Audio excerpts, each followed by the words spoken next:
जय हिंद दोस्तों। इसके पहले वाले क्लास में हम आपको बता दिए थे कि आयत का परिमाप कैसे निकाला जाता है, आयत का क्षेत्रफल कैसे निकाला जाता है। इसके बारे में पूरा तरीके से बढ़िया से समझा दिए थे और इसमें कितना तरह से आपसे क्वेश्चन पूछेगा उन टाइप्स को आपको हम समझा दिए थे और उनके बारे में बता दिए थे। आज के क्लास में हम आपको दो चीजों के क्षेत्रफल के बारे में बताएंगे। आता है आपका समचतुर्भुज का क्षेत्रफल और परिमाप, और एक आता है आपका समलंब का परिमाप और क्षेत्रफल। तो सबसे पहले हम शुरुआत करने जा रहे हैं समचतुर्भुज का जो क्षेत्रफल होता है वो कैसे निकालते हैं उसके बारे में देखने जा रहे हैं। ठीक है, तो देखो जो समचतुर्भुज का क्षेत्रफल होता है उसको कैसे निकालते हैं।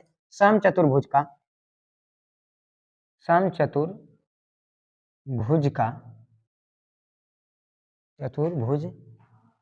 का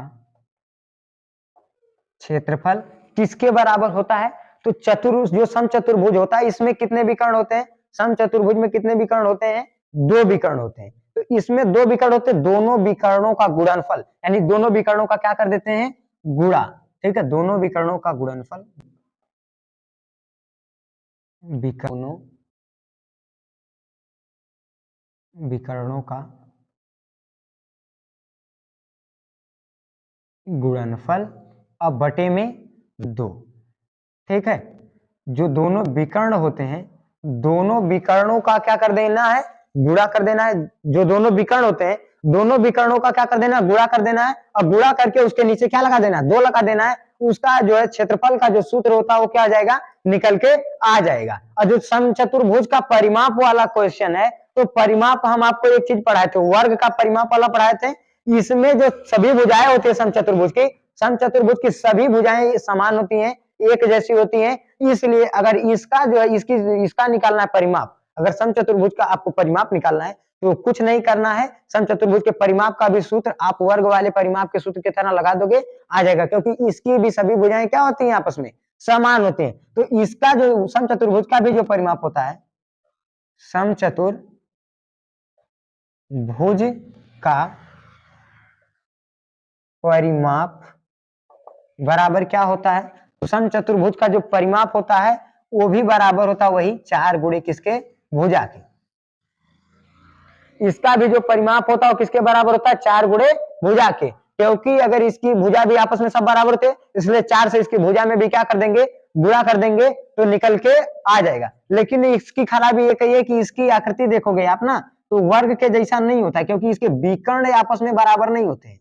इसके ना तो कोण सब 90 अंश के होते हैं, ना विकर्ण ही आपस में क्या होते हैं, बराबर होते हैं। थोड़ा सा डिस्टर्ब होता है, ये थोड़ा सा क्या होता है, हमेशा से ही लेकर के थोड़ा सा डिस्टर्ब होता है, ए बी सी और डी। तो देखोगे इसमें कितने विकर्ण पाए गए, 2। एक विकर्ण छोटा होता है और एक विकर्ण इसका क्या होता है, बड़ा हो जाता है। एक विकर्ण छोटा होता है, एक विकर्ण क्या जाता है, बड़ा हो जाता है। तो दोनों विकर्णों का क्या कर देना है, गुणा। इस विकर्ण का इस विकर्ण के साथ क्या कर देना, गुणा कर देना, और उसके बटे में 2 कर देना, क्षेत्रफल निकल के आ जाएगा। इसकी सब भुजा समचतुर्भुज की आपस में बराबर होती है, इसलिए जब सभी भुजाएं आपस में इसकी बराबर होंगी तो इनका क्या कर देना, 4 से जो है भुजा में गुणा कर देना, इसका परिमाप निकल के आ जाएगा। कोई दिक्कत नहीं ना, समझ में आ गया।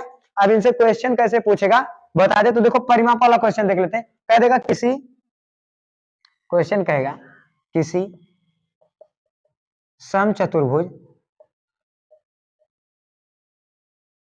समचतुर्भुज की भुजा 6 सेंटीमीटर है तो उसका परिमाप होगा। तो सिंपल है, ध्यान रखना, भुजा 6 सेंटीमीटर, परिमाप ज्ञात करना बहुत सिंपल है।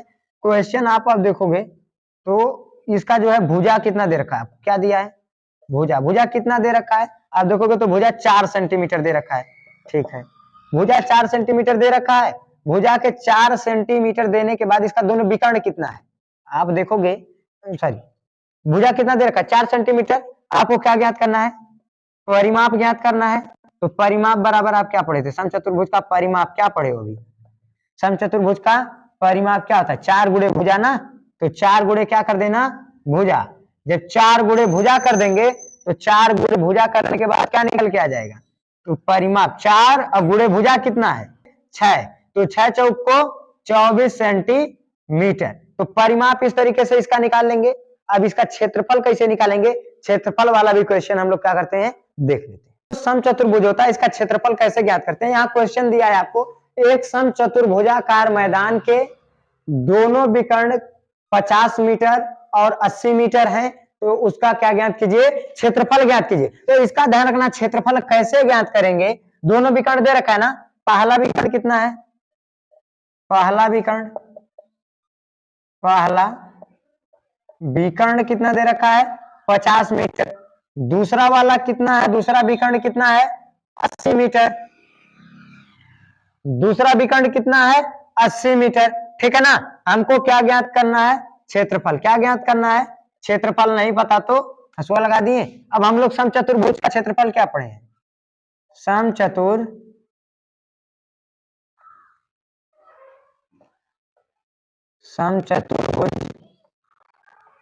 का क्षेत्रफल।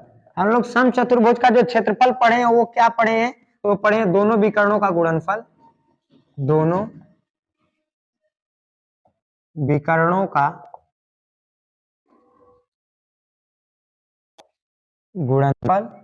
अब बटे में क्या पढ़े हैं, 2। तो दोनों विकर्ण कितने हैं, पहला विकर्ण कितना है 50 गुणे दूसरा विकर्ण कितना है 80 बटे 2, गुणा करेंगे इनका तो 2 0 2 0 8 5 40, 4000 बटा कितना आएगा 2, 2 1 कम 2 और 2000 दूना 4000। ठीक है, तो कितना निकल के आएगा क्षेत्रफल, कितना निकल के आ जाएगा हमारा क्षेत्रफल, आ जाएगा 2000 मीटर स्क्वायर। ठीक है, तो समचतुर्भुज का जो परिमाप और क्षेत्रफल कैसे पूछता है समझ में आ गया होगा। इसी तरीके से दोनों विकर्ण दे करके आपसे क्षेत्रफल पूछेगा, या एक विकर्ण दे देगा क्षेत्रफल दे करके दूसरा विकर्ण पूछ लेगा, यही क्वेश्चन आपसे पूछेगा। इसके अतिरिक्त इससे कोई क्वेश्चन आपसे नहीं पूछेगा। ठीक है, कोई दिक्कत नहीं ना। अब हम लोग समलंब के बारे में जानकारी देख, जो समलंब का क्षेत्रफल होता है, देखो उसको कैसे ज्ञात करते हैं। तो जो समलंब होता है, समलंब का क्षेत्रफल, समलंब का क्षेत्रफल बराबर क्या होता है, 1/2 गुणे ऊंचाई। क्या होता है, 1/2 गुणे ऊंचाई। अब प्लस क्या होता है, ध्यान रखना, सॉरी, फिर गुणे क्या होता है, दोनों समांतर भुजाओं का योग, दोनों समांतर भुजाओं का योग। ठीक है ना, जो समलंब होता है, समलंब का क्षेत्रफल कैसे निकालते हैं, 1/2 गुणे ऊंचाई गुणे दोनों समांतर भुजाओं का योग। देखो आखिरी होगी, बना रहे हैं आकृति।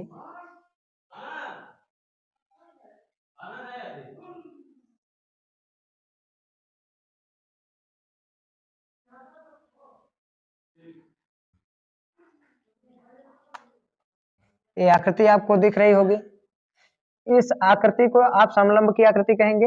ठीक है, देखो यहाँ एक समांतर भुजा ए है, एक समांतर भुजा ए। और ऊंचाई इसमें कहोगे तो ये ऊंचाई नहीं होती है, इसमें ऊंचाई ऐसे होती है, ऐसे मिला देते हैं, तो ऐसे मिला देते हैं, तो इस वाली भुजा को क्या कहते हैं, ऊंचाई। तो एक भुजा ये वाली दे देगी, हाई भुजा पता रहेगा। इसके बाद क्या करेंगे, इसी आधार पे जो है, इसके जो सूत्र, इसका जो सवाल है क्षेत्रफल का, उस क्षेत्रफल के सवाल को इसके आधार पे क्या करेंगे, हम लोग लगा देंगे पूरा आराम से, कोई दिक्कत नहीं है ना। इसका सवाल देख लेते हैं हम लोग। अब देखो ध्यान से, हम लोगों को समलंब चतुर्भुज का क्या निकालना है, क्षेत्रफल निकालना है ना। तो देखो समलंब चतुर्भुज कैसा होता है, ऐसा होता है, इसी के जैसा होता है समलंब चतुर्भुज। अब समलंब चतुर्भुज में ध्यान रखना, ऊंचाई ये वाली भुजा हो जाती है। ऊंचाई कितना क्वेश्चन में दे रखा, कह रहा है एक समलंब चतुर्भुज जिसकी ऊंचाई 8 मीटर है। ऊंचाई कितना दे रखा है, 8 मीटर। अच्छा, दोनों समांतर भुजाएं, तो छोटी वाली हो जाएगी 12 मीटर, अब बड़ी वाली कितना दे रखा है 15 मीटर, तो बड़ी की कितनी हो जाएगी 15 मीटर। इसका क्या ज्ञात कीजिए, क्षेत्रफल ज्ञात कीजिए ना। तो आराम से कैसे ज्ञात करेंगे, पहले तो ध्यान रखना ऊंचाई कितना दे रखा है, क्या चाहिए, ऊंचाई चाहिए है। ऊंचाई कितना है 8 मीटर। पहली समांतर भुजा कितना है, पहली समांतर भुजा, पहली समांतर भुजा कितना है 12 मीटर। दूसरी कितना है 15 मीटर दे रखा है। क्या ज्ञात करना है? क्षेत्रफल को नहीं पता, क्षेत्रफल ज्ञात करना है। हम लोग क्या पढ़े हैं? समलंब का क्षेत्रफल। समलंब का क्षेत्रफल, जो समलंब होता है इसका क्षेत्रफल क्या होता है? 1/2 गुणे ऊंचाई गुणे दोनों समांतर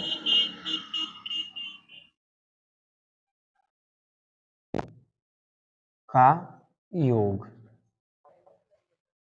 ठीक, दोनों समांतर भुजाओं का क्या होता है? योग। यही क्या होता है? इसका सूत्र होता है।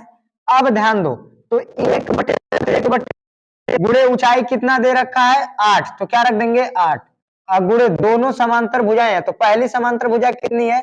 12 गुणे दूसरी कितनी है? पहली समांतर भुजा कितनी है? सॉरी, ऊंचाई कितना दे रखा है? 8 गुणे दोनों समांतर भुजाओं का योग, तो पहली कितनी है? 12 प्लस दूसरी कितनी है? 15 कर देंगे।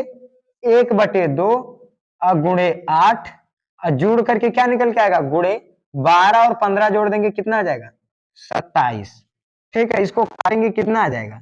2 चौक को 8, तो 27 और 4 का गुणा करेंगे तो कितना निकल के आएगा? गुणा करेंगे तो 7 चौक 28 के 8, 4 दूनी 8, 8 2 10, 108 मीटर स्क्वायर। ठीक है ना? समझ में आया? तो इस तरीके से हम लोग क्या करते हैं, जो समलंब चतुर्भुज होता है इसका क्षेत्रफल ज्ञात कर लेते हैं। आशा करते हैं कि आपको ये चीजें समझ में आई होंगी। हम लोग अगले क्लास में अब वृत्त से संबंधित क्षेत्रफलों के बारे में जानकारी करेंगे। कोई दिक्कत नहीं है ना?